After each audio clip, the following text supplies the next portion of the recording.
সাবিলাকে দিয়ে তো সাকিব ভাইয়ের এই যাত্রাটা শুরু হলো। বাংলাদেশে আমার কাছে মনে হয় না নায়িকার সংকট আছে, আমার কাছে মনে হয় নায়ক সংকট। আমি আসলে ওয়েট করছি যে আমার থার্ড সিনেমাটা আমি কবে করতে পারবো। অভিনন্দন, কেমন লাগছে অনুভূতিটা জানতে চাই। অ্যাওয়ার্ড তো আমি এই বছর আসলে অনেকগুলোই পেয়েছি। সো আজকে আমি পেলাম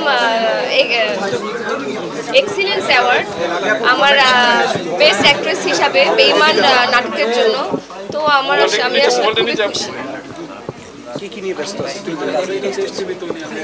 নাটক করছি, নাটকে বিজি আছি। আমার ঈদের বেশ কয়েকটা নাটক আসছে, একটা ওটিটি আসছে। তো ঈদের লাস্ট কাজটা যা শুটিংটা শেষ করে আসলাম, এটা আমার ঈদের লাস্ট কাজ।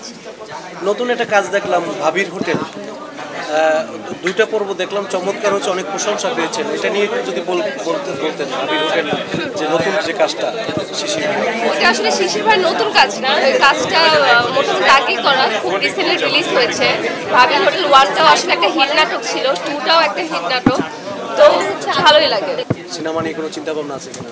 সিনেমা নিয়ে অবশ্যই আমার চিন্তা ভাবনা আছে। আমি তো দুটো সিনেমা করেছি, আমি আসলে ওয়েট করছি যে আমার থার্ড সিনেমাটা আমি কবে করতে পারবো, ভালো একটা সিনেমা।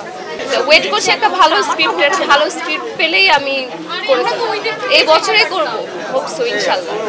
নতুন করে তারকাদের নিয়ে একটি কথা হচ্ছে যে আসলে বাংলাদেশে কি নায়িকার সংকট নেই?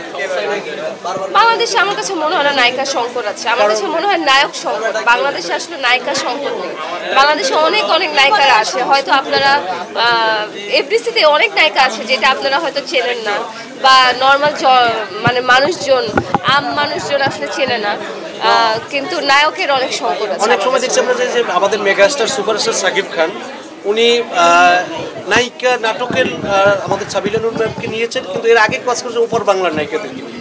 তাহলে বাংলাদেশে কি নায়িকার সংকট আছে? এখন সাবিলাকে দিয়ে তো সাকিব ভাইয়ের এই যাত্রাটা শুরু হলো। আমার কাছে মনে হয় সে এখন থেকে বাংলাদেশের নায়িকা নিয়ে কাজ করবে। এটা শুধু একটা যাত্রা শুরু হলো, এটা মনে হয় অনগোয়িং প্রসেসে থাকবে। এখন থেকে আমার কাছে মনে হয় সব বাঙালি নায়িকারাই সাকিব খানের সাথে কাজ করবে।